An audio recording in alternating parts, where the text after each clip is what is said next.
Hello, welcome to Film Trace. This is a podcast where we trace the life of a film from conception to production all the way to release and reception. Today is the season finale of season 3. This is my choice, Chris, wasn't it? Yeah. I think. Yeah, I guess it was. We chose this so long ago that I forgot I was choosing these, and it feels like a group choice almost. So we're going to be doing Shane Black's The Nice Guys, which came out, 5 years ago. It's a movie that I loved since the moment it came out. And it's just something I want to revisit because I feel like a lot of people missed it. And a lot of people are coming back to it now, especially people who do podcasts. They're all doing podcast episodes about this, I feel like. So I wanted to get our hat in the ring and kind of give our viewpoint on why I think it's an interesting film. We also have a special guest with us. We have Gary from the Cinema Shock podcast. Gary, you want to say hello and maybe talk about Cinema Shock and what you guys do on that podcast? Yeah, absolutely. Thanks for having me, guys. I want you to know I am really grateful for you asking me to be on. And this is, I thought so much of it. This is as sober as I've ever been recording a podcast. What? I mean, I have a beer next to me, but I was trying to keep it professional. Yeah, no, of course. Yeah. But we're pretty similar to you guys, actually. I mean, we kind of similarly trace the life of a film. We've started doing though we kind of pick a topic and stick with it. We kind of do a series. So I think you found us from our Shane Black series we did at Christmas time. We did Black Christmas. Yeah, we did Black Christmas. So since Shane always seems to have a Christmas vibe in his movies, at least in a scene or two. No, absolutely. So let's start out with just talking about when did we all see this movie, Nice Guys? I saw it, I think, in the theater maybe the first couple of weeks when it came out. I went to a trip to I think North Carolina, and my buddy wanted to see a movie, and he's like, let's go see this. And he was sort of indifferent about it.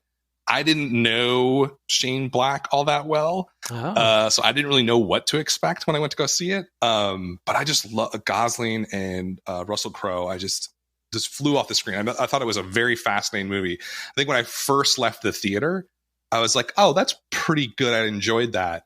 But once it hit HBO, then I just watched it over and over and over again. There's something about it that is, I don't know what it is. It's kind of, there's an infectiousness about it. So what led you to go see it if you weren't keyed into the Shane Black aspect of it? Because that's the whole reason I saw it in the theater. Well, I think I loved the trailer. The trailer I thought was fantastic. I like Ryan Gosling a lot. And I think I see everything that he's in. So I think I just saw the comedy between him and Russell Crowe, and I really thought it was kind of old school, a little bit of a throwback. And I was let's go check this out. Gary and Chris, when did you guys first see this movie? Well, yeah, I saw it in the theater by myself. It was definitely one of those movies where my friends weren't really that excited about it. I definitely had friends that would totally enjoy this movie if they gave it a shot, but it was such a kind of slight, ride into the movie theaters that I think even the trailer didn't really catch anybody's attention except for people like you, Dan. For the most part, it was mostly I really enjoyed Iron Man 3 and had been paying attention to Shane Black since I grew up with the Lethal Weapon franchise. And I was excited to see him have these two guys team up. Then I think it was just a really perfect duo for a buddy movie, especially since not only I agree Ryan Gosling was a huge draw. He was kind of I don't know, really hitting his stride in the mid 2010s, and he hasn't been since La La Land. It's been kind of downhill for him. So there was a huge buzz about him, but also I was really waiting for the Russell Crowe redemption hour, I guess. I had really liked his work in the late 90s with LA Confidential, and then in the 2000s, I kind of lost track of him, even though he was Oscar's darling. I very much disliked Beautiful Mind and Cinderella Man. And so to see him kind of going back to rough and tumble mode was really appealing. How about you, Gary? I'm gonna blow your mind, and I'm gonna also ruin my movie nerd cred here. Yes, we love this. We love doing this. We did the whole series on Shane Black, right? But we went through Lethal Weapon all the way up until Kiss Kiss Bang Bang, telling the story of Shane Black. But I saw this movie for the first time 2 days ago. No way. That's awesome, though. That's like, you have a totally different perspective. Yeah, what was your initial feelings about it as a Shane Black, someone who did a whole series on Shane Black movies on your podcast? Yeah, what happened there was, I think I just I had skipped it in the theater for some reason. I just didn't go see it, and then it was just one of those things where it just never, I don't know, I just never picked it to sit down and watch. Yeah. And so I guess I think as we were discussing it, I was like, all right, well, I'm gonna check this out whenever we get around to it on the show or something. I'll just save it. And then you guys showed up, and I was like, well, I guess now's as good a time as any. And I got to be honest with you, cards on the table, this actually might be my favorite Shane Black movie. Oh, wow, that's interesting. That is really interesting. It hit you right away, right? Yeah, I loved it. It was everything I grew to love. Like when we were doing the Shane Black series, it was like it all culminated in this movie. I was like, oh, wow, he really feels like he got everything he wanted to do all in one place. Yeah, it feels like everything kind of hit its stride in this film. Just to give the kind of the log line, Ryan Gosling plays essentially a down on his luck private eye in the late 1970s Los Angeles. Russell Crowe plays kind of an enforcer, I guess you call a goon, who hurts people for a living. They kind of cross paths as this young woman named Amelia disappears, and they kind of have to find her and look for her. And it's kind of just that misadventure as these two PIs running through the late 70s night Los Angeles. And it's, would you call it noir? I guess it's noir, right? And what do you guys think? It's slight, I think. I think that's partly going back to what I was saying when it came into the theaters. It felt kind of like from a distance. There's definitely noir qualities to it, nuances to it, but it still feels very much like just as much indebted to the Shane Black of yore, of the Lethal Weapon buddy cop dynamic, and also kind of like the straightforward, like I had forgotten how many like really well choreographed fight scenes are in this movie. And so it's kind of straight ahead action too, in addition to just being perhaps his most overtly comic movie since, I don't know, Last Action Hero. Like Kiss Kiss Bang Bang is probably my favorite, but even that one like has, and he's had a lot of different like dabblings in kind of trying to mix his Shane Black detective stories with other genres, and this one just feels like straight up, like, I mean, Gosling mentions it when talking about why he picked the movie to do. It's basically an Abbott and Costello movie, but just with more swears and violence. Yeah, exactly. I don't want to take anything away from Kiss Kiss Bang Bang, by the way, because that movie is fantastic too. Yes. But it's yeah, I mean, it you're right. Everything you just said there, Chris, I think it just feels like he got like the mix right on everything. There's definitely always, I think, with him, like noir elements to it. I mean, everything I remember reading about him all the time when we were prepping for him. I mean, he like grew up. He says he basically like gave himself dyslexia reading detective novels and stuff like that. Like that's what he did his whole life. So I think he's always going to have those elements, but he got like the Kiss Kiss has it too, but I don't know, for some reason, like this was just like a really perfect blend of like action and comedy and just everything all at once. It was great. Yeah, and it's, it has all his sort of trademarks. I mean, for someone who doesn't know who Shane Black is or where he comes from, what are sort of the highlights that we would want to hit on his career or sort of his path to Nice Guys? Like, what would you guys call out as like, if I'm a Zoomer and I don't know anything about Shane Black, like, what do you think are the key points to get across about his career? Well, one of my favorite stories that Ryan Gosling tells in the press tour, or actually I think Shane Black tells this, is that most people that had wanted to, that like sought out him or decided to do something because his name was attached to it, it was always because of Lethal Weapon. And for me, definitely like growing up, Lethal Weapon 2, and all the sequels that come after that don't exist, basically. But Gosling, the reason he even says it like in response to him is like, oh yeah, the Monster Squad guy, sure, I'll do that. And so that was his other flick that he had put out. It was like a very zany B movie from the same year that Lethal Weapon came out. And while it definitely has a cult following, it was basically a footnote in his career. But I definitely think that both of those films, that's where to start. And if you can see kind of like even with the young characters, because Monster Squad's about like a group of young kids that are seeking out monsters, hunting them down, and very much the dialogue with both the angry Rice, who plays Gosling's daughter in The Nice Guys, as well as the kid that they come across when they find the burned down house. You forget how not just well that Shane Black writes grown-ups, but how he writes kids. And you see that also in Iron Man 3 too. And so I think that his first two features really set the tone for his career. And I think Nice Guys, Kiss Kiss, and Lethal Weapon and Monster Squad be where to go. I like all his movies, but those are the four. And Iron Man 3 is probably one of the better MCU films as well. Gary, what do you think? What would you call out about Shane Black if someone doesn't really know anything about him? Like what is it about him do you think is interesting or makes him kind of unique? My favorite thing about Shane, the more I learned about him, was just that he was a guy who you'd probably say too much too fast. Like early on in his career, he was, Monster Squad was something he worked on with like his college buddy. They wrote it together. Fred Decker, who ended up directing it and everything. But Shane's a guy that his hands have been on so many different things.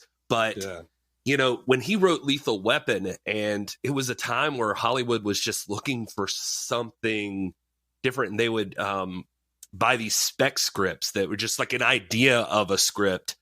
They would go ahead and pay out like a massive amounts of money. Like there was just, it was the 80s in Hollywood, and probably everybody's coked out or whatever, and they're just of course throwing money at things. But he gets Lethal Weapon, and he makes a ton of money off of it. And at the time, the weird thing about him is he's a young guy, and he all of a sudden, I mean, the most apt comparison I could probably give him is when Lethal Weapon sells, he becomes like essentially what you think of with like a Tarantino. Like he was kind of the early version of that.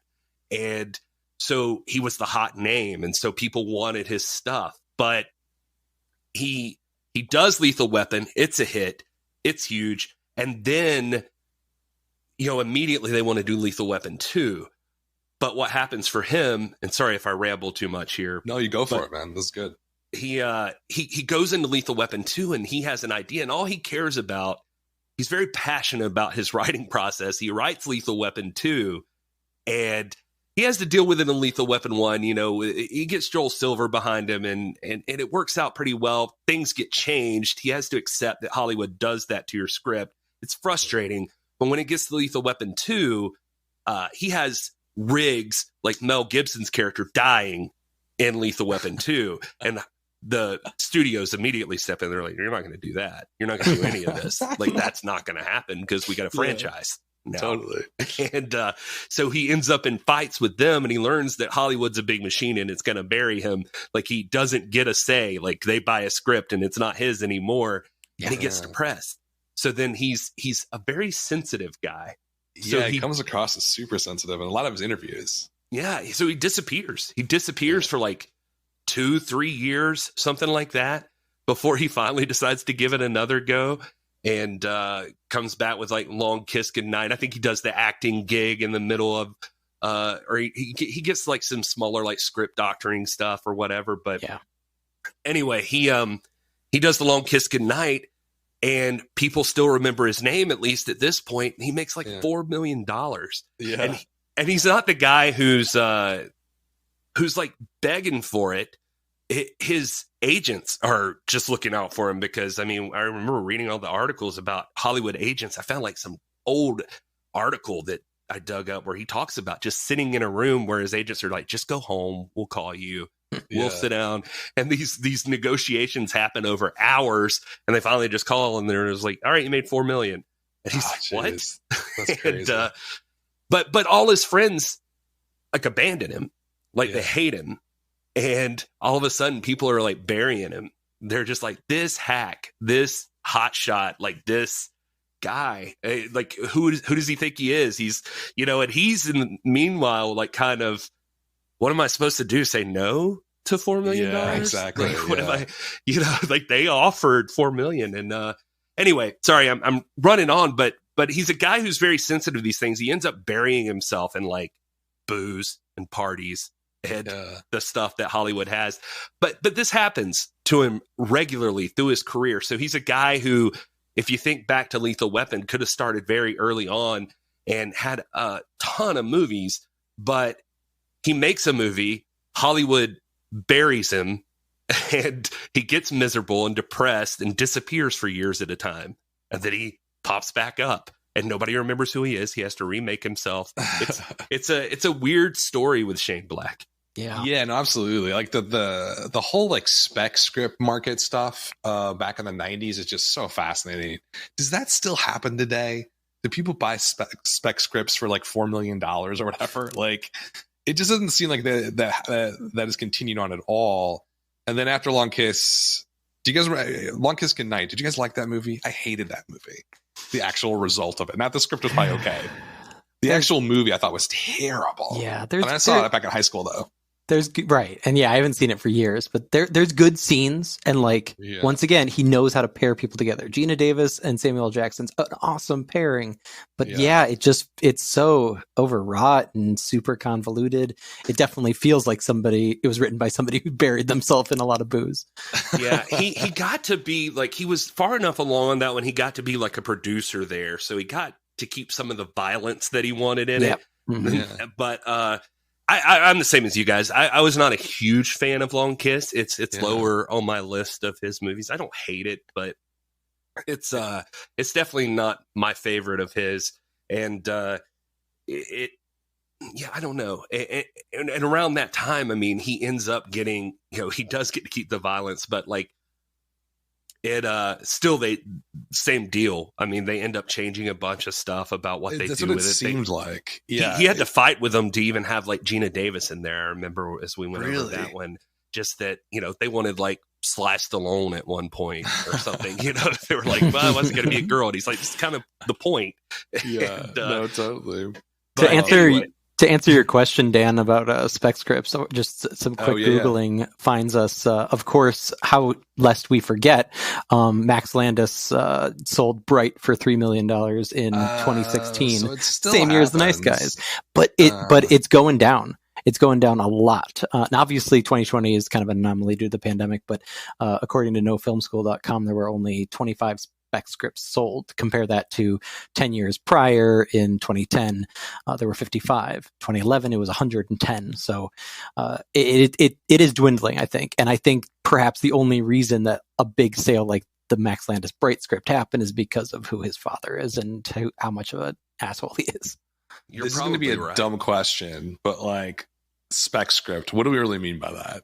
I'm not going to assume that I know what I'm talking about. What is spec script? It's like what, an outline? Is it essentially? Yeah, it's like an idea for a movie. Like it's you know, the way I understand it, and Chris, you might know better, but it's like you're basically giving a brief summary of what happens in this movie. It's essentially what will occur. Right. And it's unsolicited. I know, basically. Yeah, just like a pitch, just to oh man. So he does Long Kiss Goodnight 1996, gets that $4 million. Sounds like he also kind of produced it. And then he disappears, right? He disappears for 9 years and then comes back eventually with Kiss Kiss Bang Bang in 2005, which is his directorial debut.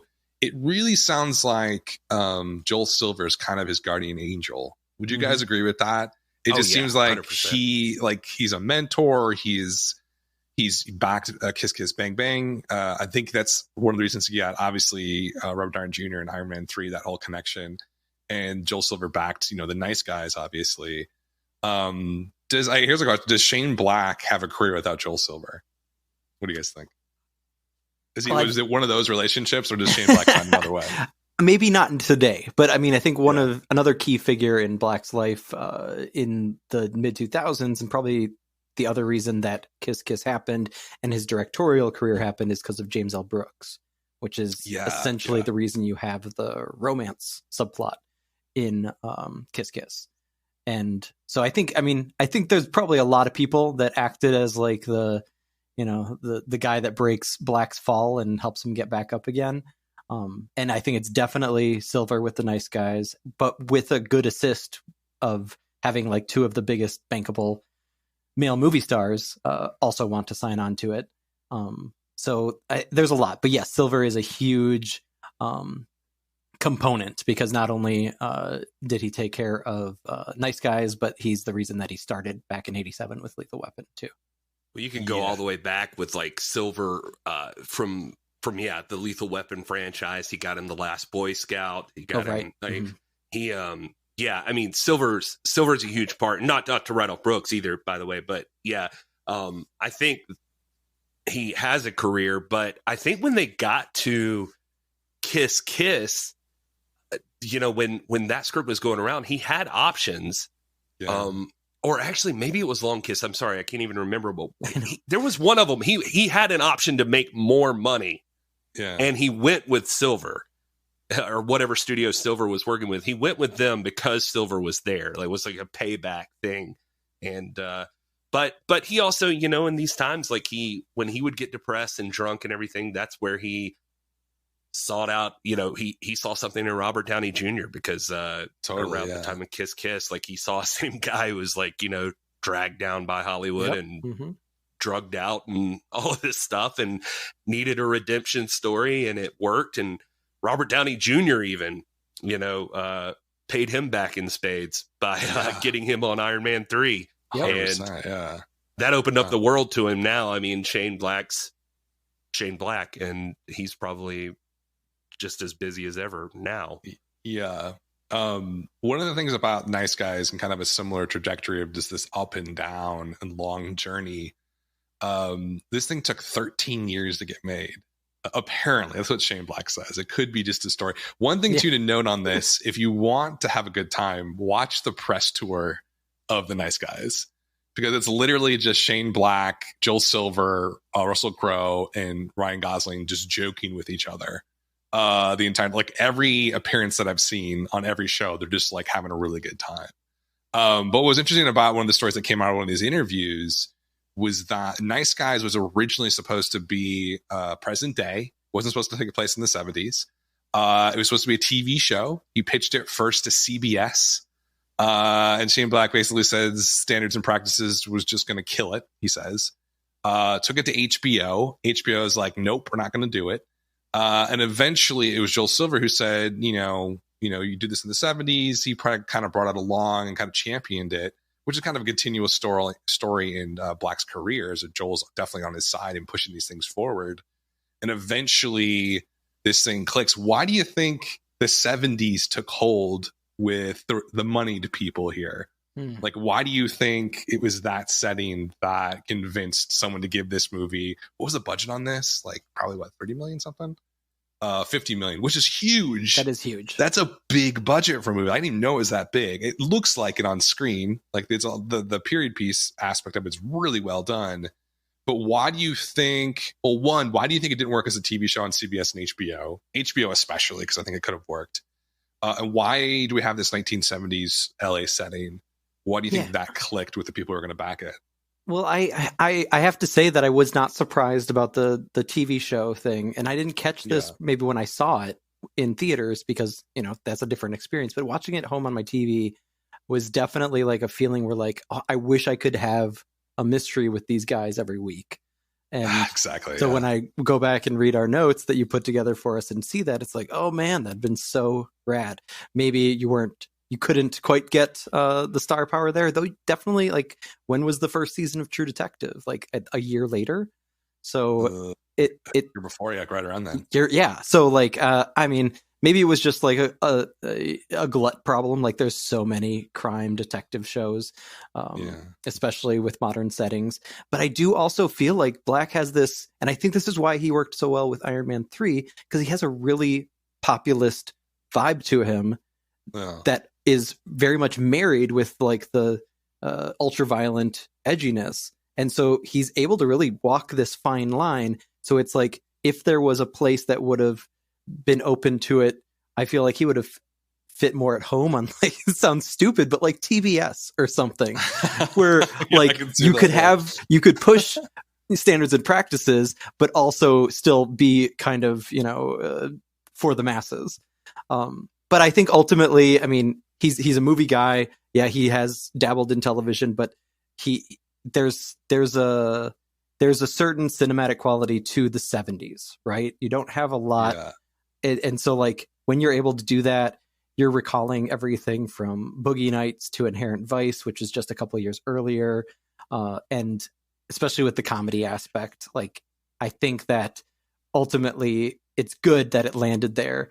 And I don't know. I think that I'd be curious to hear what you think, Gary. What is the ultimate reason that, out of all the different periods, because I feel like this could have also worked if it was an 80s crime film, if it was even going back to like 50s, and Ryan Gosling probably looked really good in a derby hat or something. I don't know.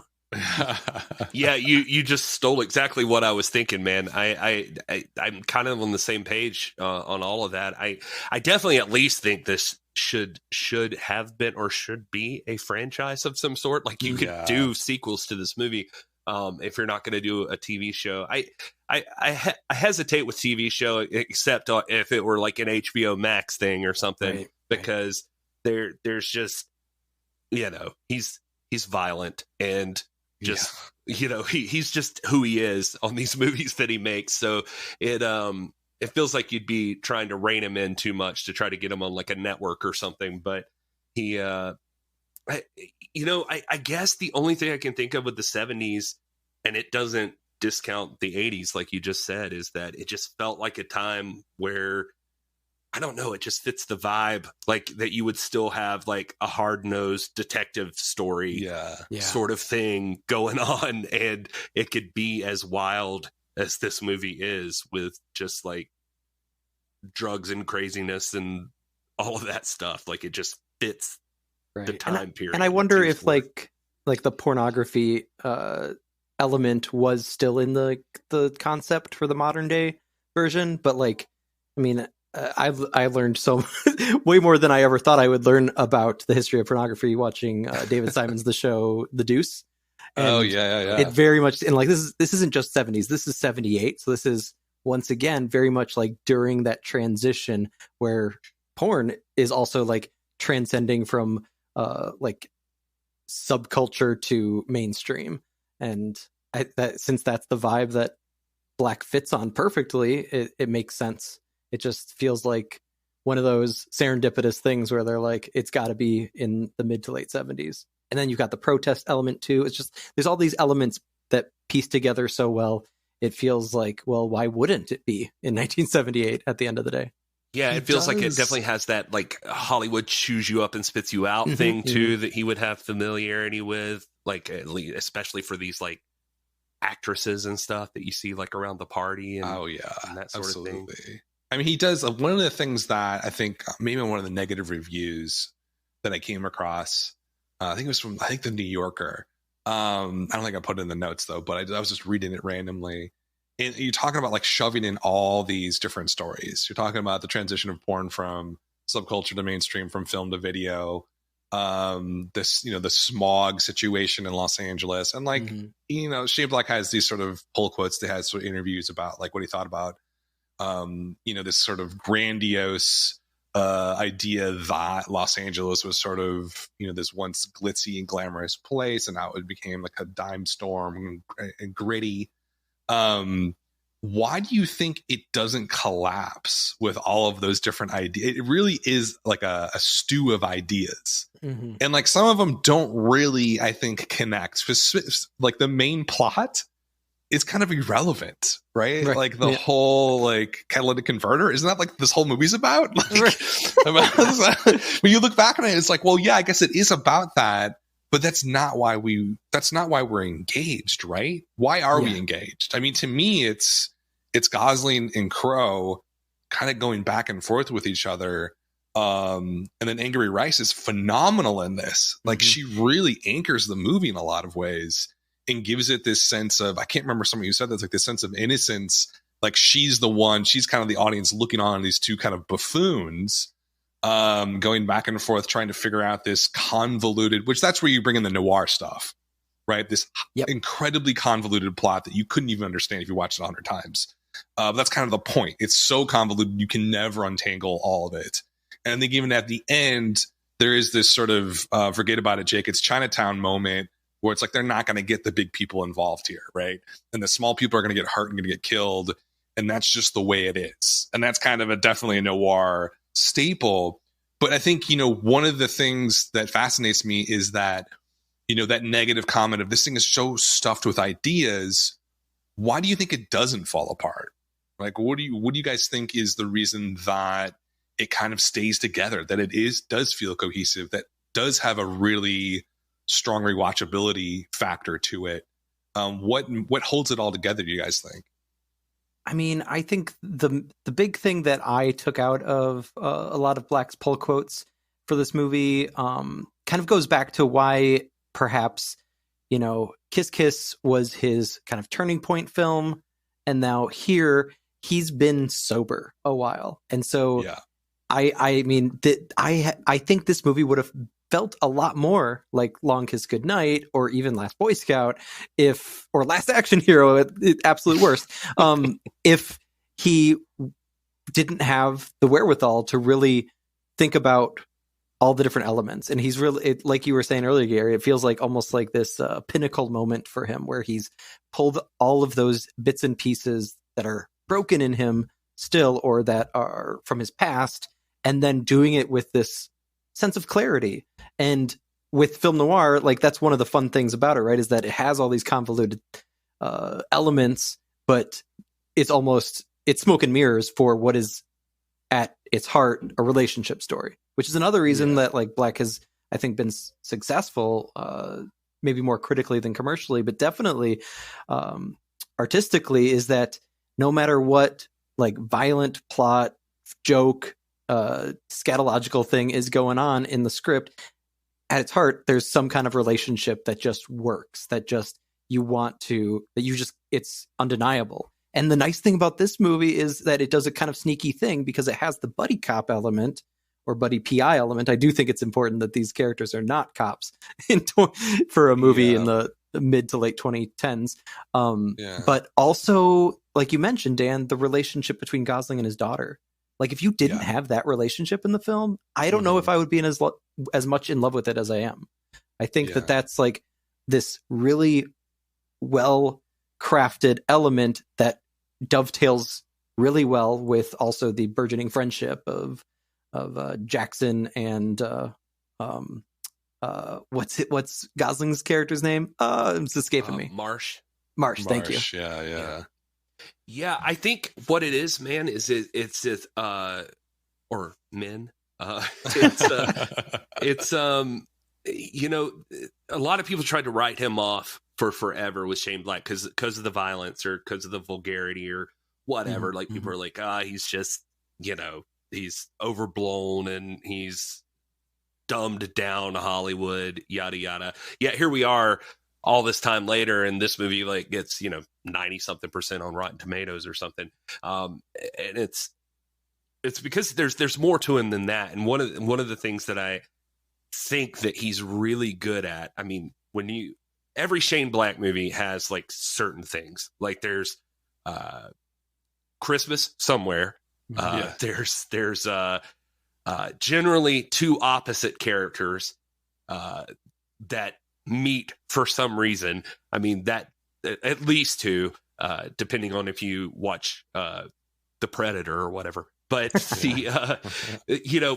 him, if you go back to Lethal Weapon, it's Danny Glover and Mel Gibson, or Samuel L. Jackson and Gina Davis, or it's Bruce Willis and Damon Wayans, or it's Robert Downey Jr. and Val Kilmer.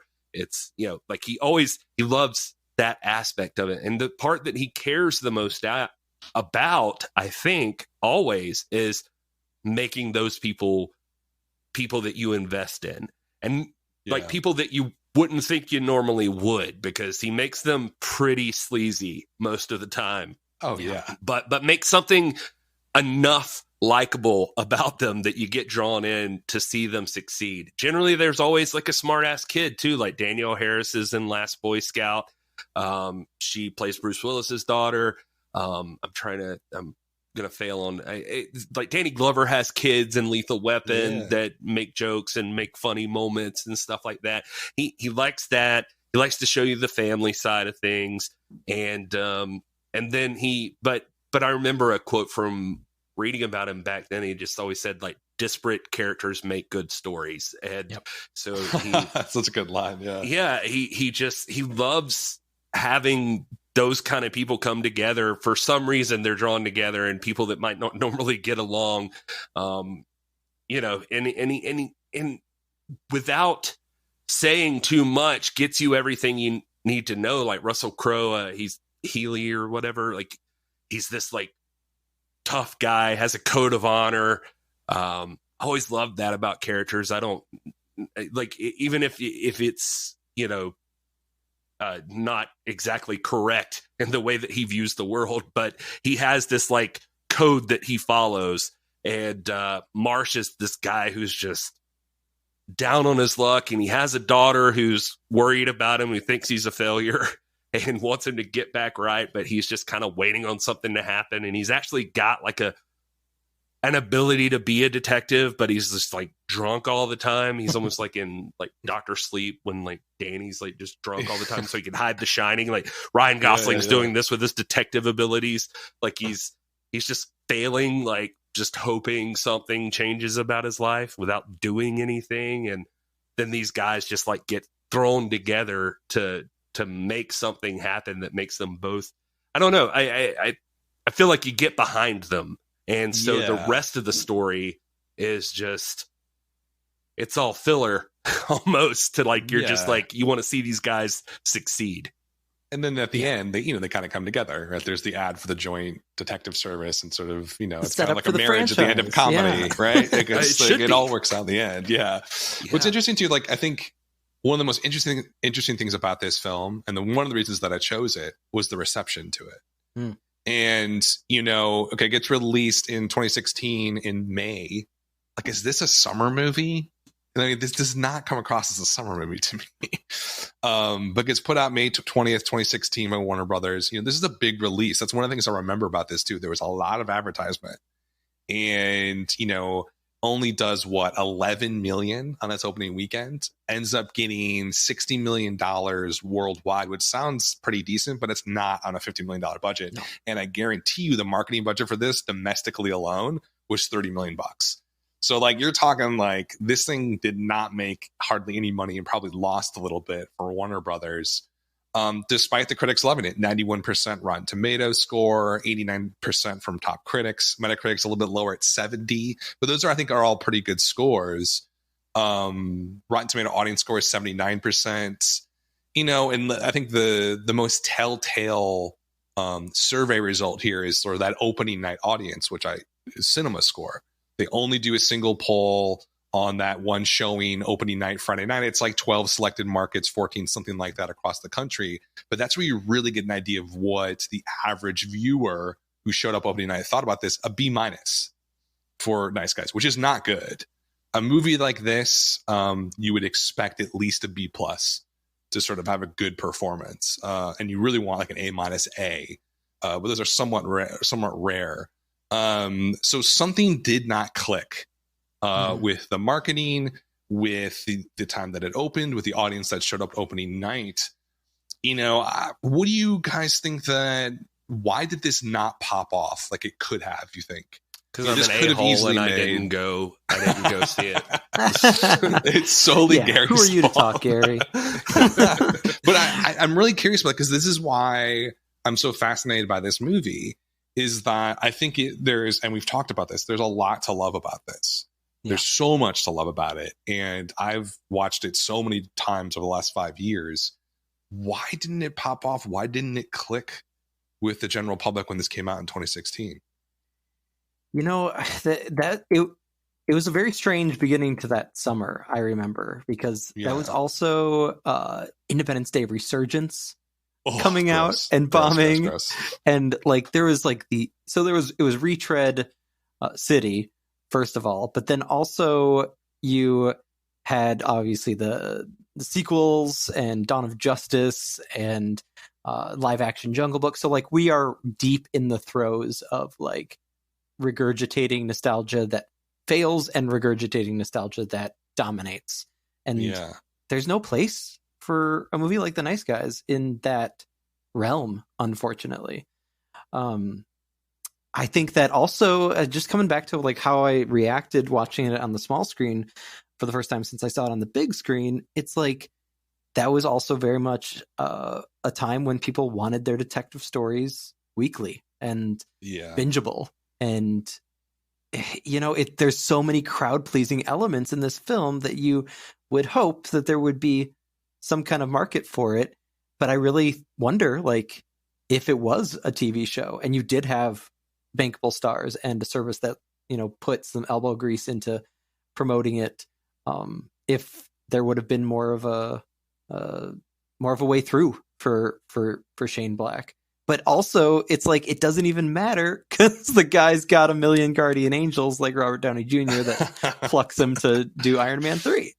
So that's true. And then he, I don't know if who was involved in getting him to reboot The Predator, but and there was even like a slight scandal with that. And now he's doing a movie with The Rock. He's doing an adaptation of the old pulp character Doc Savage. So like even if he's bombing, he's not doing badly for himself. He can it's goes back to so many, the common thread on this podcast is like people aren't really looking to make money when they're looking to make good movies, and vice versa. He can kind of ride his ticket now too, so he can pick and choose. I mean, Downey kind of gave him that spot, I think, finally, like just the ultimate repayment for restarting Downey's career is Robert Downey Jr. is one of the hottest actors in the world, and so he, made it so Shane Black never has to worry about it anymore as long as he stays sober and doesn't get depressed and disappear for 6 years or something. But what about The Predator, though? I mean, how bad was that? Well, he's working with The Rock right now. I mean, this is what I'm saying. This is proof. Yeah, it's just The Predator happened, and that was something else. And oh god, The Predator is just like I think I've seen it all the way through once, but I had to like break it up because I was like, this is horrific. No, this I gave up on it. Really bad. So bad. Yeah, I'm interested to like one day revisit it because something had to happen there. There's things I can look back on it, and I'm like, obviously this had some Shane Black stuff. Like I remember the group of guys and the one girl like being in the hotel room, like just the dialogue. They had the sharp dialogue that Shane Black is really good at. But I don't know, man. I remember seeing that movie and the ending feeling like the CG was incomplete. It was just, I kind of expected it to be a mess, but it was way worse than I thought it was going to be. I mean, it was quite bad. Predator's my jam too, so it was very disappointing. Predator's fantastic, the original. Yes. So where do we think The Nice Guys is going to end up? Like, is this going to be like a cult film? Looking at Letterboxd, which is my favorite thing to look at for like longevity, 76, which is actually a really high score on Letterboxd. So I think there's some hope, and like on Reddit, this movie comes up like once a week on the R Movies subreddit. Basically, the post is like, "Have you guys ever seen The Nice Guys? It's really good." Like it's like the same post over and over again. Yeah. So I think that there's hope for this movie. Kind of, I don't know if you call it a cult film. I guess you can't really call it a cult film. But it's like one of those hidden gems, and it comes up on all these lists as a hidden gem. I mean, do you think that that's going to be its its sort of long life here? It's going to have a long life, or is it going to sort of disappear completely? Well, since I hadn't seen it since the theaters, and then I had completely forgotten who Margaret Qualley was when I turned this on in 2021, and one of the most popular Letterboxd reviews, I think, is pretty spot on to kind of show the potential legacy of this movie. Is from the Letterboxd user Liam. He said, Quentin Tarantino saw this movie and said, wow, that's my aesthetic. That's what I want to achieve, and decided in that very moment, as the screen went black and the credits rolled, to pay homage to this classic and have his 9th and penultimate film, aka Once Upon a Time in Hollywood, also set in LA around the 70s, following a duo made up of 2 big Hollywood male stars, and most importantly, featuring a barefooted Margaret Qualley. It's just facts. I see you, Tarantino. I see you.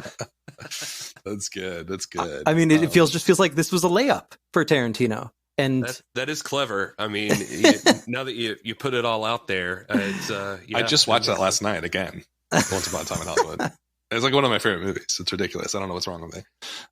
Gary, do you think there's a long shelf life for this movie, or is it going to get refound by people who are, born today? Like, are they going to watch it in 20 years? I feel like Shane Black's lot in life is that he's always going to be he'll be for nerds like us to talk about exactly later. Right. Like we'll be like, oh, you just saw Kiss Kiss, or you just saw The Nice Guys. Oh, you should check out this other one that he did. Yeah. Like he'll survive. Like, it won't be that he fades into obscurity, but he'll be for the people like us to talk about. Yeah, the recommendation, like the record store clerk. You gotta check this out. Right. I love that. So Gary, tell us what's coming up on Cinema Shock for the next couple of weeks or next few weeks. What are you guys up to? We're doing a series right now on Dan O'Bannon.